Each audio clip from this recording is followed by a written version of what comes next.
En el nombre del Padre y el Hijo y el Espíritu Santo. Amén. Acuérdate, hombre, que eres polvo y polvo volverás. Todos moriremos. En una cosa que todos debemos enfrentar. La definición de muerte es la separación del alma inmortal del cuerpo. Esa es la definición que nos enseña la Iglesia. Hay un concilio en la Iglesia primitiva que define el alma es la forma sustancial del cuerpo. Eso significa que tu alma es lo que hace que tu cuerpo sea humano. No es tu ADN a pesar de que es parte de él. El alma hace de la materia un cuerpo humano como opuesto al cuerpo de un perro. La forma de un perro hace que sea un perro en lugar de un ser humano. Nuestra alma es lo que hace que nuestro cuerpo sea humano. Nuestra alma puede permanecer en nuestro cuerpo mientras el cuerpo pueda mantener las actividades que son propios del alma, como pensar y comer y cosas así. Una vez que el cuerpo se vuelve mal dispuesto hacia las operaciones del alma, una vez que llega al punto en que el alma ya no puede actuar a través del cuerpo, entonces el alma se aparta de él. La muerte es la dosis de realidad de Dios. Llevar al hombre a la sobriedad de su condición y de su estado, le hace ver al hombre el hecho de que es pecador, que está plagado tanto por el pecado original como por el actual, y por esto su sentencia es la muerte. La muerte también nos hace sobrios del embotamiento de la mente y la embriaguez que las cosas del mundo podrían traer. Pueden entrar en nuestras mentes y nublar nuestros juicios y ayudarnos a centrarnos en este mundo y los placeres que van y vienen. Pero la muerte nos aleja de eso, nos ayuda a recordar incluso si la comida sabe bien, no importa que todos vayamos a morir.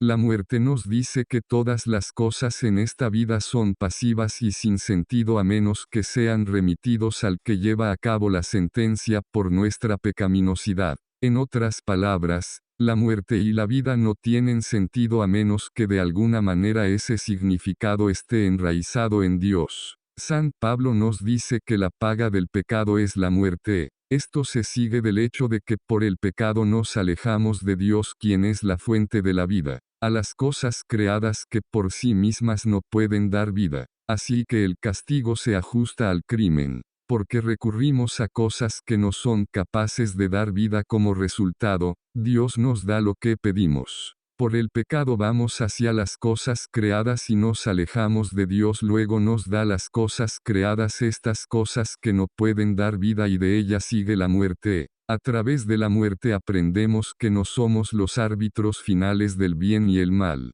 Por mucho que la gente le guste pensar que no hay una verdad objetiva, todos tienen que admitir la única verdad que se aplica a todos y en todos los casos, eso es que toda la gente muere. Eso es algo nadie puede negar. Si lo hacen, están engañados, o no están siendo intelectualmente honestos. La muerte es Dios diciéndonos qué hacer, mostrándonos que tiene poder sobre nuestra vida y muerte. En las Escrituras nos dice que la muerte es un castigo por la pecaminosidad, por no hacer lo que nos dijo que hiciéramos. Lo que hace es que para que todos tengan que estar sobrios ante Él, Él se asegura de que todos suframos el castigo que es debido a nuestro pecado. Incluso si queremos negar la realidad, el hecho es que todos tenemos que morir. La muerte es el fin de todas las cosas. San Alfonso nos dice que nos priva de todo, salvo lo que tienes en el alma. A los seminaristas les digo que cuando mueras hay dos cosas que te llevas. El primero son los méritos que obtuviste en esta vida haciendo buenas obras en el estado de gracia. Si no estás en estado de gracia cuando haces una buena obra, no merece nada a los ojos de Dios. Eso no quiere decir que no sea una buena obra, pero significa que no mereces ningún lugar más alto en el cielo. Por ello, hay que estar en estado de gracia para merecer. Llevas tu mérito contigo. La segunda es que te lleves contigo tu estado de gracia o falta de él. Tomas todas esas cosas que no son propias de tu cuerpo. Lo último que te llevas es tu virtud o tus vicios. Si tienes vicios, vas al purgatorio para ser purgado. A menos que seas un mártir, porque un mártir renuncia a todas las cosas de esta vida para buscar solo a Dios. Y eso significa que ha dejado todas las cosas al que se ordenan sus vicios, porque nuestros vicios están ordenados hacia cosas creadas particulares que nos gustan. A través de la muerte somos separados de ellos. Esta es porque las personas en el purgatorio no pueden pecar. Te llevas tus virtudes y tus vicios contigo. Cuando te presentas ante Dios en tu juicio final, esto es lo que traes contigo. Tú no traes tu dinero, tu casa, nada más que esas cosas. La vida es corta y la muerte llega rápidamente. Por eso los santos dicen que no pierdan el tiempo. Aquí es donde tienes la capacidad de merecer un lugar más alto en el cielo. Como dice San Pablo, corre a ganar el premio. Lucha por el lugar más alto en el cielo que puedas antes de morir. La muerte es una señal de que no tenemos mucho tiempo para hacer esto. Nosotros solo tenemos una cierta cantidad de tiempo. Algunos santos denuncian que no tenían más tiempo. Dios ha reordenado que cuando los ángeles cayeron del cielo dejó lagunas en la jerarquía de la gracia. Dios creó al hombre para que el hombre pudiera tomar el lugar de los ángeles que habían caído. Él tiene un lugar específico para cada persona en el cielo. Él tiene un lugar específico que quiere que alcances. La muerte es un recordatorio de que tienes una cierta cantidad de tiempo para lograr ese lugar. La mayoría de las personas, debido a sus fallas en la vida, nunca llegan al lugar que Dios originalmente pretendía. Los santos lo hacen porque son perfectos. Pero nosotros, que no somos perfectos, tenemos que hacer todo lo que podamos purgarnos para merecer ese lugar en el cielo, porque Dios quiere que estés en ese lugar en el cielo, pero la muerte solo te da una cierta cantidad de tiempo. Es cierto que todos los hombres mueren y que moriremos. Pero hay una incertidumbre en la hora y la manera de nuestra muerte. Hay una historia sobre un hombre en Rusia. Decidió una noche, en lugar de ir a confesarse que pensó que debería porque pensó que estaba en estado de pecado mortal, él decidió que iría a nadar e iría a confesión. Al día siguiente fue a la piscina, pero las luces no estaban encendidas y se subió a la tabla y estaba a punto de saltar cuando entró el consejero y encendió las luces y la piscina había sido vaciada. Lo que significa que si hubiera saltado a la piscina estaría muerto. Lo que significa que estaría en el infierno. Ese es el juicio para los que no están en estado de gracia. Esta es una señal de que no sabemos el día ni la hora en que moriremos. Es por la gracia de Dios que si estamos en estado de pecado mortal que nos dé más tiempo y gracia para volvernos a Él. Una de las cosas que siempre hacían los santos es cultivar una devoción en la que abrazaron amorosamente el tipo de muerte que Dios había previsto para ellos. Dios tiene un tipo específico de muerte por la que quiere que cada uno de nosotros pase. Cada persona es diferente. La muerte del pecador, según San Alfonso, la escritura es clara sobre aquellos que hacen su propia voluntad. Siempre que leas estas líneas en los santos que el pecador es el hombre que hace su voluntad en lugar de la voluntad de Dios, tienes que preguntarte: en una cultura donde todo se basa en la elección, ya no se basa en la verdad. Ellos dicen que la muerte del pecador es lo peor.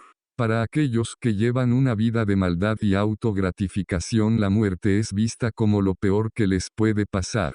Porque Dios está poniendo fin a su pecado. Es por eso que en el pasado la Iglesia dijo que la pena capital era aceptable, porque hay ciertas personas que están tan habituadas al pecado y tan obstinados en su pecado que les haces un favor al darles muerte para que no rebajen su lugar en el infierno. Esa es la señal de que la muerte del pecador es lo peor. La muerte de los pecadores es traída con todo tipo de problemas. Los demonios tientan al alma que parte con los pecados de su vida pasada, y cosas que ni siquiera ha hecho antes. Los demonios tratan de hacer que la persona se concentre en su culpa dominante. Cada uno de nosotros tiene un vicio que es peor que todos ellos. Santa Teresa dice que hay que trabajar en ese particular vicio. Una vez que superes eso, el otro se evaporará por sí solo. Y luego vas al siguiente y sigues trabajando hasta deshacerte de todos ellos.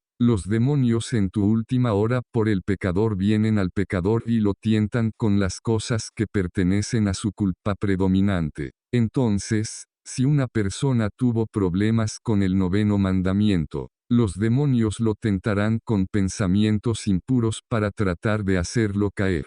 Es por eso que quieres erradicar tu culpa predominante o cualquier falta o imperfección espiritual que tengas porque vas a llevarlo a tu muerte y al final va a pelear contigo. Somos nuestro peor enemigo en nuestra muerte. Si somos perfectos, Satanás no tiene la capacidad de afectarnos. Si tenemos vicios e imperfecciones, él puede usarlos contra nosotros. San Alfonso dice que los demonios vienen a reclamar su propiedad. Vienen a reclamar la propiedad que es de ellos. Si la persona se encuentra en estado de pecado mortal, entonces exige que sea de su propiedad, la alma es su propiedad. Hubo un caso de una mujer que era enfermera en un hospital. Una vez se dio cuenta de que había un hombre que venía allí que era un hombre muy malvado y podían saberlo por las cosas que decía y hacía. Era impenitente y obstinado. En el lecho de muerte del hombre, cuando la enfermera estaba allí, algo oscuro apareció ante el hombre,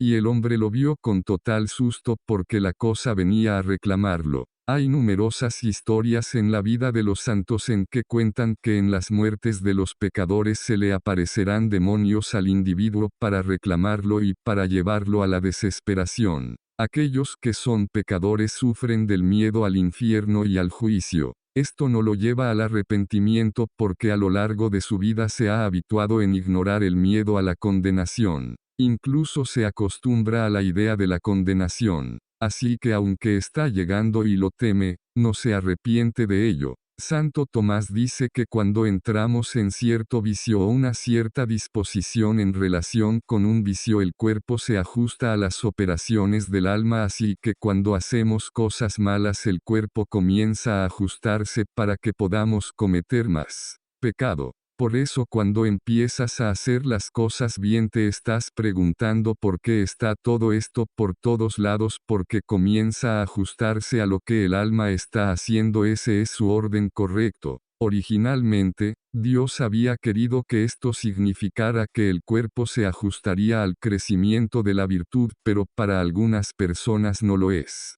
Cuando entramos en contacto con algo de acuerdo con nuestros vicios, nos da un cierto placer. Incluso cosas como la ira, la gente obtiene cierto placer de la ira. La gente incluso obtiene cierto placer del dolor. Parece contradictorio, pero es cierto, que el medio adecuado para salir de la depresión es la mortificación. Porque la persona tiene que aprender que no puede perseguir las inclinaciones de la carne, que es hacia lo que la depresión los inclina hacia, y tienen que perseguir aquellas cosas que están de acuerdo con su propio estado en la vida, es decir, lo que Dios quiere que hagan. Los que se acostumbran al miedo a la condenación obtienen un cierto placer de ello. San Buenaventura dice que los que están en proceso de muerte y a punto de ser condenados, los pecadores, aman el peligro de la condenación. A ellos les empieza a gustar. Ellos no piensan que la condenación es tan mala y entonces no están tan preocupados por el arrepentimiento. La muerte es vista como pospuesta psicológicamente y captada. Esa es la diferencia entre un católico fiel y cualquier otra persona. Por católico fiel me refiero a uno que lleva una vida de santidad y gracia. Tiene una comprensión clara de las cosas. 1. La realidad de un juicio final. 2. La realidad de la muerte y el significado de que comparecerás ante Dios y serás juzgado. 3. Significa que vas a ir al cielo o al infierno después de la muerte. Los que tienen una fe fuerte tienen una comprensión clara de la inmortalidad del alma. Aunque el cuerpo muera, el alma no. Una de las razones por las que hay una resurrección es porque cuando el alma se separa del cuerpo, el alma está en un estado antinatural. Porque el alma es lo que hace que este cuerpo sea un ser humano. Hace que tu cuerpo sea humano en lugar de un perro. El alma está diseñada para funcionar a través del cuerpo, y cuando está separado de eso, no es natural. Es por eso que los que están en el cielo quieren recuperar su cuerpo. El punto es que los católicos tienen una gran comprensión de eso. Van a morir, su alma vivirá para siempre. Tienen que asegurarse de cuidarlo adecuadamente para que termine en el lugar correcto. Los que van a ser condenados, que viven una vida habitual de pecado y se niegan a arrepentirse en su lecho de muerte, No les importa el destino final de su alma y para ellos la muerte es la peor de las cosas porque Dios te aparta de las cosas que disfrutas, las cosas a las que pertenecen tus vicios como la comida y cosas contra el sexto y noveno mandamiento. Como resultado, la muerte es vista como lo peor. Pero no, para los fieles católicos hay una diferencia entre servir en un funeral cuando un sacerdote hace un funeral, hay una diferencia entre las personas que se sientan en el banco y tienen una fe fuerte y entendiendo que el alma es inmortal, que su ser querido ya está con Dios o en el infierno, y los que no. Hay dolor obviamente por la muerte, pero al mismo tiempo hay una cierta paz, reconociendo que la muerte es simplemente un paso. En la antigua misa de Requiem dice que Dios tú transformas la vida, no la quitas. Lo que significa que la vida se cambia, no se quita. El alma ya no está en el cuerpo, pero eventualmente será devuelta. Los que reconocen eso tienen paz. Los que no tienen paz. Hay una diferencia entre católicos y protestantes en los funerales, porque los protestantes tienen una visión menos clara de estas cosas, porque la enseñanza de su iglesia es menos clara que la nuestra. Como resultado, cuando ven la muerte ellos solo entran en pánico. No tienen las mismas cosas para prepararnos para la muerte. Esa es una de las mayores ventajas de ser católico. Cuando mueres si no eres católico, tu ministro no puede hacer nada por ti. Tal vez pueda orar, pero si no está en estado de gracia sus oraciones son inútiles. Si es protestante, puede rezar de forma equivocada que puede no ser eficaz a los ojos de Dios. No puede hacer mucho por ti, pero como católico puedes recibir los sacramentos y prepararte para la muerte y tener la paz como resultado de ella. El catolicismo es la religión más difícil de vivir, es la fácil de morir.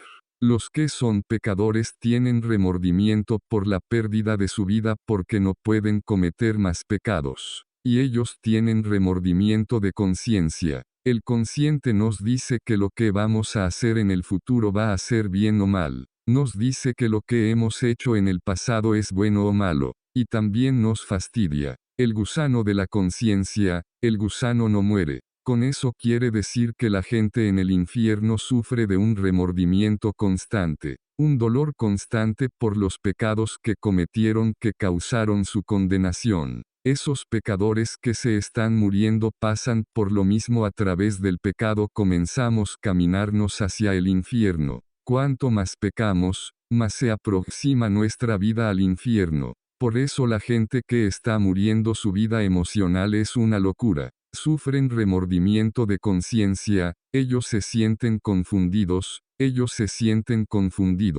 Morimos como vivimos. Si pecamos durante la vida y nos acostumbramos a ello, nuestros hábitos no nos dejarán en nuestra muerte. Significa que vamos a tener el hábito de pecar incluso en nuestra muerte. Mi abuelo me dijo esta lección. Yo era joven y me contó la historia de un hombre que maldecía el tiempo y cuando se estaba muriendo las enfermeras eran monjas y a ellas no les gustó eso, pero cuando estaba muriendo no tuvo ninguna reverencia por el nombre de nuestro Señor.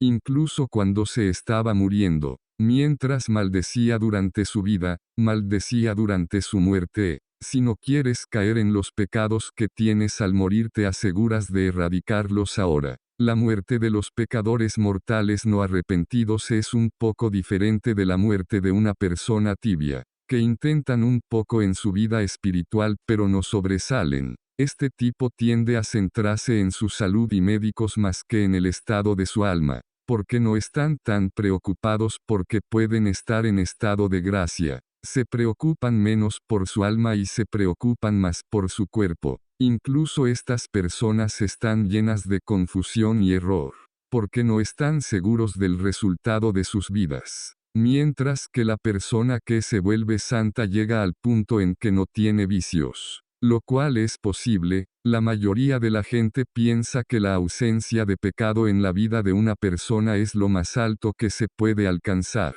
que no es. Es el comienzo de la vida espiritual. Es el primer paso en la vida espiritual para dejar de pecar. Algunas personas dicen que no es posible en esta vida, lo es. Si tienes perfecta fidelidad a la gracia, Dios te sacará del pecado si dejas de pecar, entonces no desarrollarás estos malos hábitos. Pero aquellos que no dejan de pecar tienen una incertidumbre sobre el resultado de su vida, porque no están seguros en los últimos momentos de su vida si van a tener disposición de alma para luchar contra cualquier ataque demoníaco. Tienden a tener dudas sobre la misericordia y la providencia de Dios. Ellos también sufren de los apegos de este mundo, que mantienen su atención cuando están muriendo, cuando deberían estar enfocándose en Dios y preparando su alma para el juicio. El cristiano tibio se preocupa por la disposición de sus bienes, es decir, lo que está dejando atrás. Está preocupado por su dinero en el banco. Su enfoque está fuera de control. Deberían estar prestando atención a su estado en su alma. No importa el dinero, no me va a ayudar ahora. Necesito poner mi alma en orden. Ellos carecen de fervor cuando mueren. Temen el hecho de no haber reparado suficientemente sus pecados. La mayoría de la gente piensa que cuando van a confesarse ellos no tienen que preocuparse de nuevo. Así no es. Lo descubrirás en el juicio. Cada pecado que cometas va a estar ahí. No significa que Dios te haga responsable por ellos, porque por su misericordia pueden haber sido perdonados. Pero hay otros problemas que surgen del pecado. Uno de los efectos del pecado es el vicio. Los otros efectos del pecado son las imperfecciones. Cada vez que cometes un pecado deja desórdenes en el alma. Cuando vas a confesarse el pecado es perdonado, estás en estado de gracia otra vez. Pero los efectos del pecado continúan.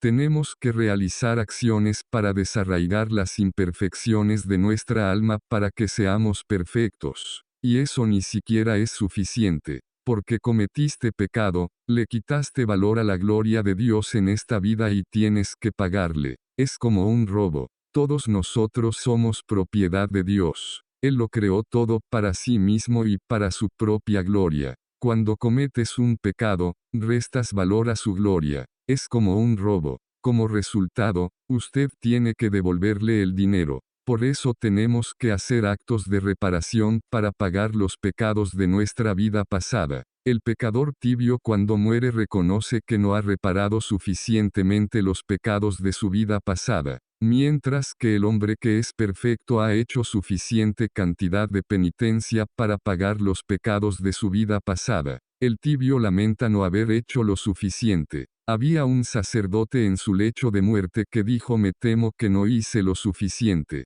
Por eso un sacerdote que trata de salir de debajo de sus obligaciones en la vida, eso es una mala señal. Incluso un sacerdote había algo tibio en su vida. Como resultado, se dio cuenta de que no hizo lo suficiente como debería. La persona que es perfecta lo único que tiene en mente es Dios. En cada instancia, buscan ver cómo pueden integrar a Dios en la situación, para glorificar a Dios en lo que están haciendo. La muerte de los justos. La muerte es un acto de la misericordia de Dios de dos maneras. Es un acto de misericordia para los que viven una vida de santidad, porque son liberados del sufrimiento y las fatigas de esta vida. Los santos lo anhelaban en algunos casos. Santa Teresa dice que hay 9 niveles de oración. La mayoría de las personas nunca pasan de la meditación, pero hay 9 niveles de oración. El último, la persona está en un constante estado de contemplación.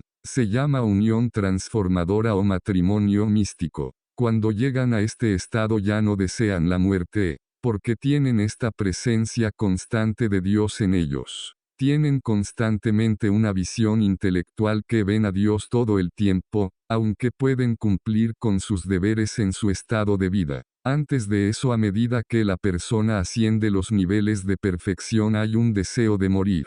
Ella lo llama la interpretación del velo, porque quieres morir para poder ver a Dios, porque la muerte es lo que te está velando, es lo que te impide ver a Dios. Una vez que alcanzas el nivel más alto de perfección ya no deseas la muerte porque todo lo que quieres es la voluntad de Dios. Si eso significa que estoy vivo, está bien. La mayoría de la gente no puede comprender el anhelo de la muerte porque creen que es morboso, es lo contrario. Si una persona se esfuerza por la perfección, está ordenando sus facultades hacia Dios. En el catecismo dice que Dios me hizo para amarlo, servirlo en esta vida y ser feliz con Él en la próxima, lo que significa que estamos ordenados a estar perfectamente unidos a Dios. Todas nuestras facultades están ordenadas hacia Dios, porque quieres morir para poder ver a Dios. Cuanto más comenzamos a enfocarnos en Dios, más correctamente ordenados nos volvemos, lo más pacíficos nos volvemos, porque la paz es la tranquilidad del orden. Cuanto más nos fijamos en Dios, más pacíficos nos volvemos. Esto significa que para la persona que es perfecta la muerte es algo alegre porque van más allá de esta vida para llegar a la cosa hacia la que pasaron su vida dirigiéndose. Para el justo la muerte es una gracia, porque significa que ya no volverá a pecar. Para la persona que se esfuerza por alcanzar la perfección, el pecado es una molestia, es doloroso, es lamentable. Para la persona que no busca la perfección, a ellos les gusta su pecado de vez en cuando. Pueden estar arrepentidos, pero les gusta de vez en cuando. No es para la persona que lucha por la perfección. Cualquier imperfección le duele. Una de las razones por las que quiere morir es para que nunca más tenga que pecar. Esta es una de las cosas que realmente quiere. Se regocija de no tener que lidiar más con los desórdenes del pecado original. San Ambrosio dice que es la muerte sino el entierro de los vicios. Lo que está diciendo es cuando estás muerto ya no puedes pecar. Ya no puedes aumentar tus vicios. Vas al purgatorio y ellos son purgados de ti. El justo reconoce que por fin consigo ser feliz y alejarme de este valle de lágrimas. El justo no sentiría el dolor de conciencia que el malvado sentiría porque no sigue cometiendo los males y no tiene que preocuparse por ellos. Oh, como expresa la Escritura, preciosa a los ojos del Señor es la muerte de sus fieles. La muerte para el bueno agrada a Dios, porque la persona alcanzará la meta que ha esforzado toda su vida. Además, la muerte va acompañada de sufrimiento. La razón por la que Dios encuentra preciosas las muertes de los santos porque merecen más porque están ofreciendo esos sufrimiento en muerte. Cuando una persona es imperfecta no tiene una ofrenda perfecta porque se preocupa por las cosas, es difícil para él sufrir porque no ha desarrollado una automortificación perfecta. Pero para el justo su ofrenda porque más perfecta está ofreciendo incluso su propia vida porque es lo último que puede ofrecer a Dios. La muerte es el descanso y el final de los trabajos y dolores. La muerte no causa miedo a los justos, pero paz y deseo de estar con Dios. Los santos no tienen ninguna razón para temer porque no tienen ninguna razón para compensar los pecados de su vida pasada. Tampoco tienen que temer su juicio porque saben han hecho lo que deberían haber hecho y están firmes ante los ojos de Dios. Cualquier dolor y sufrimiento que viene de la muerte no es solo una cosa que ofrecen sino que abrazan. Desean abrazar los sufrimientos de muerte para dar mayor gloria a Dios. La muerte del justo es una victoria. Los demonios pueden tentarlo, pero es en vano, y solo se suma al mérito que obtendrá en el cielo. Una santa dijo en su lecho de muerte que Satanás vino a tentarla,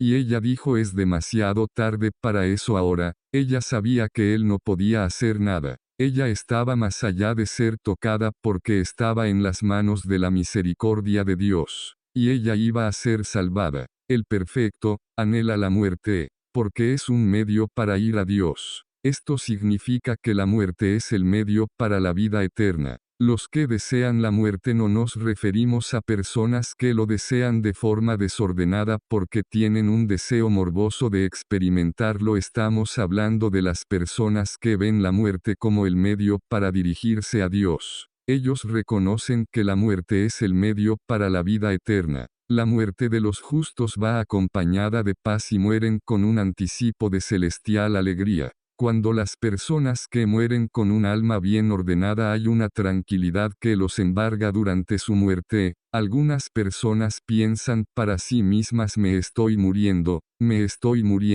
pero no personas que son santas. Para ellos solo hay paz porque significa estoy correctamente ordenado y esto está llegando a su fin. ¿Qué podemos hacer para prepararnos para la muerte? La primera es que solo tienes una cierta cantidad de tiempo antes de que llegue la muerte. No espere hasta el último minuto para prepararse para la muerte. Es lo que hace la mayoría de la gente. Comienza a trabajar en tus imperfecciones y pecados ahora. Lo siguiente es rezar por la penitencia final. Hay un malentendido común entre la gente que Dios da a todos en su lecho de muerte todas estas gracias para salvarse. Eso es simplemente falso. San Alfonso dice que Dios predestinó que cierto número de pecados mortales serán tolerados en la vida de una persona. Una vez que ese pecador ha alcanzado ese número de pecados, Dios lo corta. Y eso significa que eso es todo, no se salvará. Algunas personas dicen que siempre está la misericordia de Dios. Nadie puede arrepentirse de sus pecados sin la gracia. Una vez Dios lo corta, eso es todo. Se acabó. Es posible que alguien ore para ganar para este individuo y tal vez Dios dirá ok, le daré más tiempo al tipo. ¿Cuál es la moraleja de la historia? No sigues pecando y viviendo una vida de pecado. Pones tu alma en orden y no sufres del pecado de la presunción. Es decir, cometer un pecado mortal y decir me voy a confesar. Porque no sabes eso. Podrías morir antes de llegar allí. Podrías cometer un pecado mortal, Dios podría retirar su gracia y puedes decidir como resultado de eso quieres permanentemente en tu pecado. Eso puede pasar. Le pasa a la gente. La gracia de la salvación puede no venir con tu muerte, puede venir antes en la vida. Dios puede tener la intentación para que la gracia de un individuo venga a él cuando tenga 14 años aunque va a morir cuando tenga 80. Tiene que ser fiel a esa gracia y aferrarse a ella, y no dejar que nada lo toque. No puede permitirse caer en pecado mortal. Esa es una de las preparaciones que tienes que hacer para la muerte. Puedes orar por la penitencia final, puedes orar que en tu lecho de muerte recibas la gracia de arrepentirse de tus pecados de tu vida pasada. Puedes rezar un rosario diario. Los que rezan el rosario diariamente no morirán de muerte desprovista. Recibirán gracias a su muerte, que es una de las promesas de Nuestra Señora para los que rezan el rosario todos los días. Si rezas el rosario todos los días es señal de predestinación al cielo,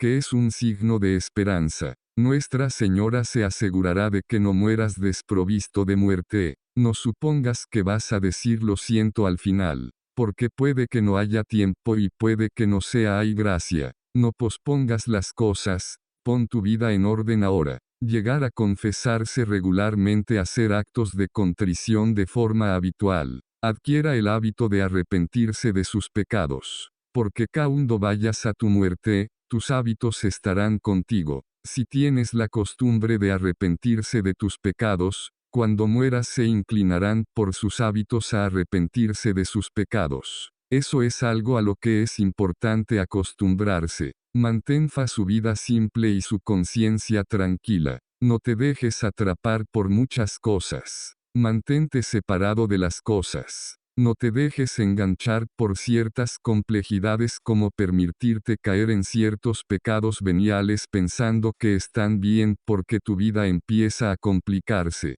Mantén tu conciencia limpia, lo que significa no pecar. Y si pecas, confiésate para que tu conciencia esté limpia. Despégate de las cosas de este mundo. Aproveche espiritualmente el tiempo que esté aquí en la tierra, no pierdas el tiempo y evita la pereza espiritual. San Tomás dice que la pereza es una pena cierta u odio o repugnancia por las cosas santas. Lo que quiere decir con eso es sabemos que tenemos pereza espiritual cuando tenemos la inclinación a orar, pero luego, en tus bajos apetitos hay una inclinación a no querer hacer eso. Eso es un signo de pereza y tienes que superar eso. para que cuando estés en tu lecho de muerte no te vence la pereza, la aversión por las cosas santas. Medita sobre la vanidad del mundo y la necesidad de la salvación. Hay actos de caridad para tener un profundo amor a Dios para que mueras amándolo. Hay actos de esperanza para que dependas de la providencia de Dios para tu salvación. Esto es importante para que en tu lecho de muerte no te desesperes. Adquiera el hábito de la oración. Es difícil de incular. Está principalmente en la voluntad, dice San Tomás, pero requiere que las facultades estén correctamente ordenadas. Hay que tener la voluntad de rezar, ahí es donde está la costumbre. También tenemos que tener nuestra imaginación debidamente habituada. La mayoría de las personas están distraídas todo el tiempo cuando oran. Esa es una señal de que no eres perfecto. Incluso los santos que ascendieron rápidamente se quejaron de ello, y no te deshaces de él hasta las últimas etapas de perfección, dicen los santos. Es una de las últimas facultades en enderezarse. Sigue trabajando en ello para que cuando mueras puede distraerse menos y puede concentrarse en lo que necesita para orar. Ten el hábito de permanecer fuera del pecado mortal y en estado de gracia. Así que es más probable que estés en estado de gracia en el momento de tu muerte. Practica una fuerte devoción al Sagrado Corazón. Nuestro Señor dice a los que practican una fuerte devoción al Sagrado Corazón encontrará en su corazón un refugio seguro durante la vida y especialmente en la hora de la muerte. Si tienes una fuerte devoción al Sagrado Corazón, Cristo te dará las cosas que son necesarias en tu lecho de muerte. Él proveerá para ti y te ayudará en tu última agonía. Puedes ir al devocional del primer viernes, que es una devoción al Sagrado Corazón. Esto lo puedes ofrecer por la gracia de la penitencia final. Los que lo hagan, recibirán la gracia de la penitencia final. Se les asegurará su refugio en la última hora. Si tienes una devoción realmente fuerte, Él te comunicará en tus últimos días que está ahí y que te está ayudando. Tener una fuerte devoción a la misericordia de Dios. Y haz reparación por los pecados de tu vida pasada. Así que no tienes nada que temer del juicio que se interpone entre tú y el cielo y posiblemente el infierno. Haz todo lo que puedas para prepararte para la muerte. Dios sabe el día exacto y el momento de la salida de tu alma de tu cuerpo. Eso significa que tenía la intención de que obtuvieras tanto mérito como pudieras para conseguir ese lugar en el cielo, así que no pierdas el tiempo. Prepárate para la muerte para que no tengas nada que temer de tu juicio. En el nombre del Padre y el Hijo y el Espíritu Santo. Amén.